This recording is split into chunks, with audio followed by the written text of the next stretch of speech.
সুপ্রিয় দর্শকবৃন্দ, আসসালামু আলাইকুম রহমতুল্লাহি ওয়া বারাকাতুহু। তৃতীয় শুভেচ্ছা নেবেন, আশা করি সকলেই ভালো আছেন। রাত পোহালেই ভোট, ত্রয়োদশ জাতীয় সংসদ নির্বাচনের আগামীকালকে ভোট গ্রহণের দিন ধার্য করা হয়েছে এবং সারা দেশের মানুষ অধীর আগ্রহে অপেক্ষা করছে ভোট প্রদান করার জন্য। তো ত্রয়োদশ জাতীয় সংসদ নির্বাচনে কারা সংখ্যাগরিষ্ঠ আসনে জয়লাভ করে সরকার গঠন করবে, এটি নিয়ে এ পর্যন্ত বিভিন্ন জরিপকারী সংস্থা তাদের প্রতিবেদন প্রকাশ করেছে। এর পাশাপাশি সরকারের যে গোয়েন্দা বাহিনীগুলো রয়েছে তাদের একটি প্রতিবেদনও তৈরি করা হয়েছে।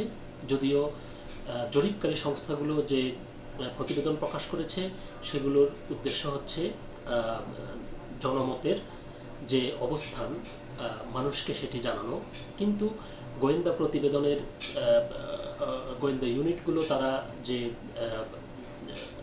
জরিপ করেছে সেই জরিপের প্রতিবেদনের তাদের উদ্দেশ্য হচ্ছে আইনশৃঙ্খলা রক্ষার উদ্দেশ্যে।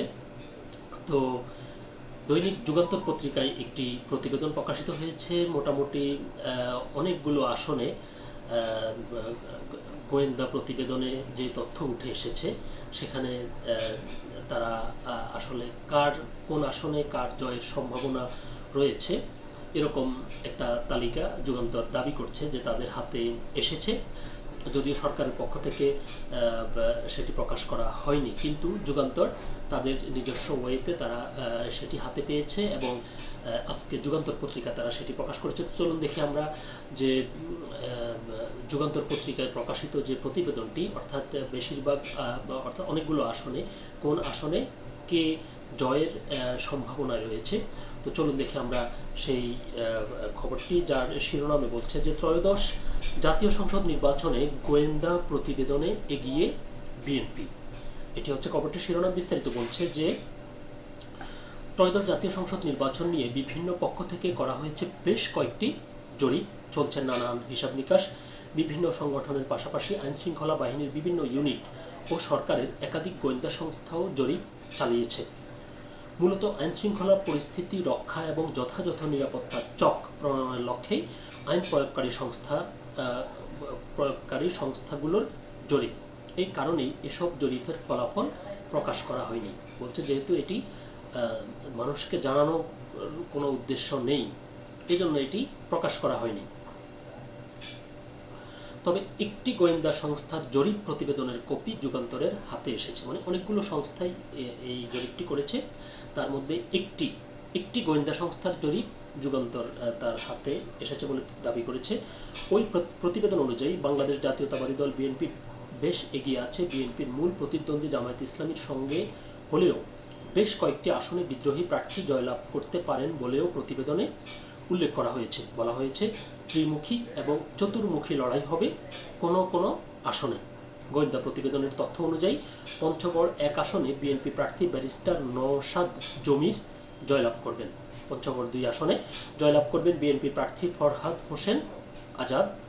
তবে তার সঙ্গে তীব্র প্রতিদ্বন্দ্বিতা হবে জামায়াতের প্রার্থী শফিউল আলমের সঙ্গে।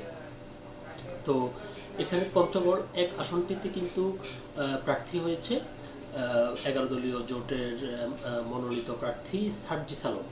তো এই প্রতিবেদনের তথ্য অনুযায়ী সার্জিস আলম বলছে যে প্রতিদ্বন্দ্বিতাতেও নেই। আচ্ছা, তারপর বলছে যে ঠাকুরগাঁও এক আসনে জয়লাভ করবেন বিএনপির মহাসচিব মির্জা ফখরুল ইসলাম আলমগীর। ঠাকুরগাঁও 2 আসনে জয়লাভের সম্ভাবনা আছে জামায়াতের প্রার্থী আব্দুল হাকিমের। ঠাকুরগাঁও 1-এ মির্জা ফখরুল, 2-এ জামায়াতের প্রার্থী আব্দুল হাকিমের। বিএনপি, জাতীয় পার্টি এবং জামায়াত ইসলামের ত্রিমুখী লড়াইয়ের মাধ্যমে ঠাকুরগাঁও 3 আসনে শেষ পর্যন্ত জয়লাভ করতে পারেন বিএনপি সমর্থিত প্রার্থী জাহিদুর রহমান জাহিদ।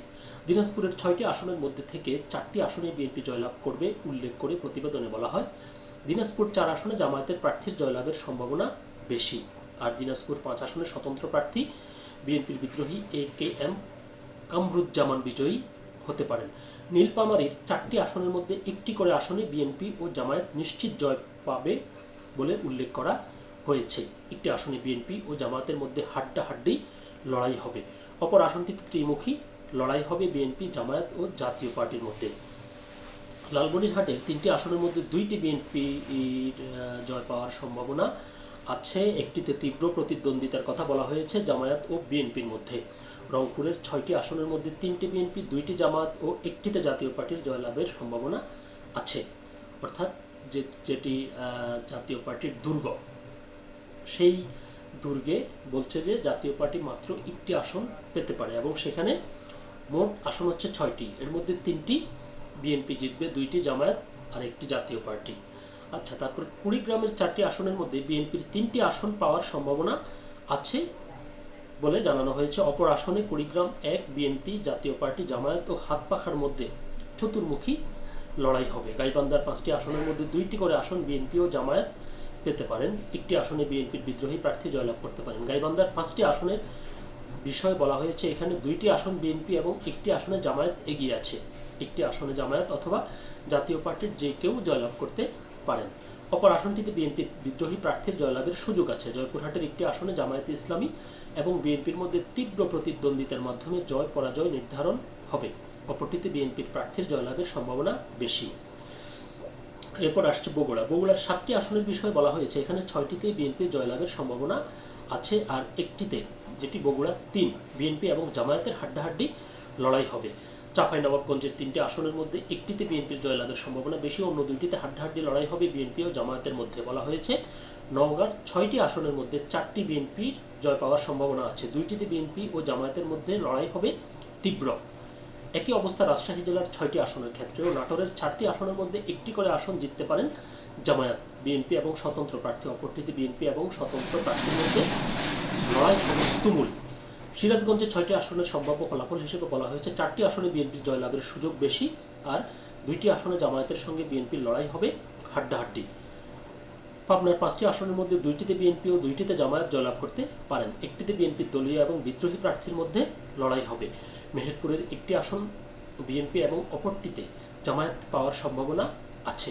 কুষ্টিয়া বিএনপির 2টি আসন মোটামুটি নিশ্চিত হলেও 2টিতে বিএনপি এবং জামায়াতের মধ্যে তুমুল প্রতিদ্বন্দ্বিতা হওয়ার সম্ভাবনা আছে। চুয়াডাঙ্গার 2টি আসনে বিএনপির জয়লাভের সম্ভাবনা। ঝিনাইদহের 4টি আসনের মধ্যে 2টি আসনে বিএনপি, একটিতে জামায়াত এবং অন্যটিতে বিএনপির দলীয় বা বিদ্রোহী প্রার্থীর মধ্যে যে কেউ জয়লাভ করতে পারেন। যশোরের 6টি আসনের মধ্যে 3টিতে জামায়াত এবং বিএনপি একটি পাওয়ার সম্ভাবনা আছে, 2টিতে বিএনপি ও জামায়াতের মধ্যে হাড্ডাহাড্ডি লড়াই হতে পারে। মাগুরার 2টি আসন বিএনপি পাওয়ার সম্ভাবনা আছে। নড়াইলে একটি আসন বিএনপি এবং অপরটি জামায়াত পেতে পারে। বাগেরহাটের 2টি আসন বিএনপি পাওয়ার সম্ভাবনা বেশি আর 2টিতে বিএনপি ও জামায়াতের মধ্যে তীব্র প্রতিদ্বন্দ্বিতা হবে। খুলনার 6টি আসনের মধ্যে 4টিতে বিএনপি এগিয়ে আছে বলে উল্লেখ করা হয়। 2টি আসনে বিএনপি ও জামায়াতের মধ্যে তীব্র প্রতিদ্বন্দ্বিতা হবে। সাতক্ষীরার 4টি আসনের মধ্যে 2টিতে জামায়াত জয়লাভ করতে পারে উল্লেখ করে বলা হয় একটিতে বিএনপি এবং অপরটিতে বিএনপি বা জামায়াতের যে কেউ জয়লাভ করতে পারে। গোয়েন্দা প্রতিবেদনে বলা হয় বরগুনার একটিতে বিএনপি এবং অপরটিতে বিএনপি বা জামায়াতের যে কেউ জয়লাভ করতে পারেন। পটুয়াখালীর 2টি আসনে বিএনপি, একটি আসনে বিএনপি অথবা জামায়াত এবং অপরটিতে বিএনপির বিদ্রোহী প্রার্থী জয়লাভ করতে পারেন। ভোলার 4টি আসনের মধ্যে 3টি বিএনপি এবং একটি বিএনপি সমর্থিত অথবা জামায়াত সমর্থিত প্রার্থী জয়লাভ করতে পারেন। বরিশালের 6টি এবং ঝালকাঠির 2টি আসনেই বিএনপির জয়লাভের সম্ভাবনা আছে। বলা হয়েছে ফিরোজপুরের একটি আসনে জামায়াত, একটিতে বিএনপি এবং অপরটিতে বিএনপি সমর্থিত বা ইসলামী শাসনতন্ত্র আন্দোলনের হাতপাখা প্রার্থী বিজয়ী হতে পারেন। টাঙ্গাইলের 8টি আসনের মধ্যে 5টি বিএনপি পাবেন উল্লেখ করে প্রতিবেদনে বলা হয় বাকি 3টি আসন স্বতন্ত্র প্রার্থীরা পেতে পারেন। স্বতন্ত্র প্রার্থীদের মধ্যে বিএনপির বিদ্রোহী প্রার্থীর পাশাপাশি সাবেক মন্ত্রী আব্দুল লতিফ সিদ্দিকীও আছেন। জামালপুরের 5টি আসনের সব কয়টিতে বিএনপির প্রার্থীদের বিজয়ী হওয়ার সম্ভাবনা বেশি বলে প্রতিবেদনে উল্লেখ করা হয়। সেখানে বলা হয় শেরপুরের একটি আসন বিএনপি এবং অপরটি বিএনপি অথবা বিএনপির বিদ্রোহী প্রার্থী পাওয়ার সম্ভাবনা আছে। ময়মনসিংহের 11টি আসনের মধ্যে 4টি আসন বিএনপির মোটামুটি নিশ্চিত, অন্য আসনগুলোর বিএনপির বিদ্রোহী প্রার্থী বা জামায়াত ইসলামী পেতে পারে বলে গোয়েন্দা প্রতিবেদনে বলা হয়েছে। গোয়েন্দা প্রতিবেদনের তথ্য বলছে নেত্রকোনার 4টি আসনে বিএনপির পাওয়ার সম্ভাবনা আছে। কিশোরগঞ্জের 6টি আসনের মধ্যে 4টি বিএনপি, একটিতে বিএনপির বিদ্রোহী এবং অপরটিতে বিএনপি অথবা বিএনপির বিদ্রোহী প্রার্থী পাওয়ার সম্ভাবনা আছে। মানিকগঞ্জের 2টি আসন বিএনপি পাওয়ার সম্ভাবনা থাকলেও একটিতে বিএনপির বিদ্রোহী প্রার্থী জয়লাভ করতে পারেন। মুন্সিগঞ্জের 2টি আসনে বিএনপি এবং একটিতে বিএনপির বিদ্রোহী প্রার্থী বিজয়ী হওয়ার সম্ভাবনা আছে। ঢাকার 20টি আসনের মধ্যে 15টিতে বিএনপি বিজয়ী হওয়ার সম্ভাবনার কথা উল্লেখ করে প্রতিবেদনে বলা হয়, একটি করে আসন পাবে জামায়াত ও বিএনপির বিদ্রোহী প্রার্থী, 2টিতে বিএনপি জামায়াতের এবং একটিতে বিএনপি খেলাফত মজলিসের তীব্র লড়াই হবে। আরও বলা হয়, গাজীপুর এবং নরসিংদীর 5টি করে আসনেই বিএনপি জয়লাভের সম্ভাবনা আছে। নারায়ণগঞ্জের 5টি আসনের মধ্যে 3টিতে বিএনপি বিজয়ী হতে পারেন, একটিতে বিএনপি অথবা বিএনপির বিদ্রোহী প্রার্থীর সুযোগ আছে, অপরটিতে লড়াই হবে ত্রিমুখী। রাজবাড়ীর 2টি আসন পাওয়ার সম্ভাবনা আছে বিএনপির, ফরিদপুরের 3টি আসন বিএনপি সমর্থিত প্রার্থী এবং একটি আসন জামায়াত অথবা বিএনপির পাওয়ার সম্ভাবনা আছে। গোপালগঞ্জের 1টি আসনে বিএনপি জয়লাভের সম্ভাবনা বেশি, এখানকার 2টি আসনের জয় পরাজয় নির্ধারণ হবে ত্রিমুখী লড়াইয়ের মাধ্যমে। মাদারীপুরের 1টি আসনে বিএনপি এবং 2টি আসনে বিএনপি অথবা দলটির বিদ্রোহী প্রার্থী বিজয়ী হতে পারেন বলে গোয়েন্দাদের ধারণা। গোয়েন্দা তথ্য বলছে, শরীয়তপুরের 2টি আসনে বিএনপির জয়লাভের সম্ভাবনা আছে, একটি আসনে বিএনপি অথবা জামায়াতের যে কেউ জয়লাভ করতে পারে। সুনামগঞ্জের 3টি বিএনপি, একটিতে জামায়াত এবং অপরটিতে বিএনপি অথবা দলটির বিদ্রোহী প্রার্থী বিজয়ী হতে পারেন। সিলেটের 6টি আসনের মধ্যে 4টিতে বিএনপির বিজয়ী হওয়ার সম্ভাবনা আর 2টিতে জামায়াত অথবা বিএনপির বিদ্রোহী প্রার্থী বিজয়ী হতে পারেন। মৌলভীবাজারের 2টি আসনে বিএনপি জয়লাভের সম্ভাবনা বেশি, একটি বিদ্রোহী প্রার্থীর সঙ্গে অন্যটি বিএনপির তীব্র প্রতিযোগিতা ও অন্যটিতে ত্রিমুখী লড়াই হবে। হবিগঞ্জের 4টি আসনে বিএনপির বিজয়ী হওয়ার সম্ভাবনা বেশি। চট্টগ্রাম বিভাগের আসনগুলোর মধ্যে 35টি আসন পাওয়ার সম্ভাবনা বিএনপির, অপরদিকে 3টি আসন পাওয়ার সম্ভাবনা জামায়াতের। অন্য আসনগুলোর জয় পরাজয় নির্ধারণ হবে বিএনপি, জামায়াত, বিএনপি বিদ্রোহী বা অন্যান্য প্রার্থীর লড়াইয়ের মাধ্যমে। তো এটি হচ্ছে যুগান্তরে প্রকাশিত যে গোয়েন্দা প্রতিবেদন, একটি গোয়েন্দা সংস্থার প্রতিবেদন এটি, অন্যগুলো জানা যায়নি।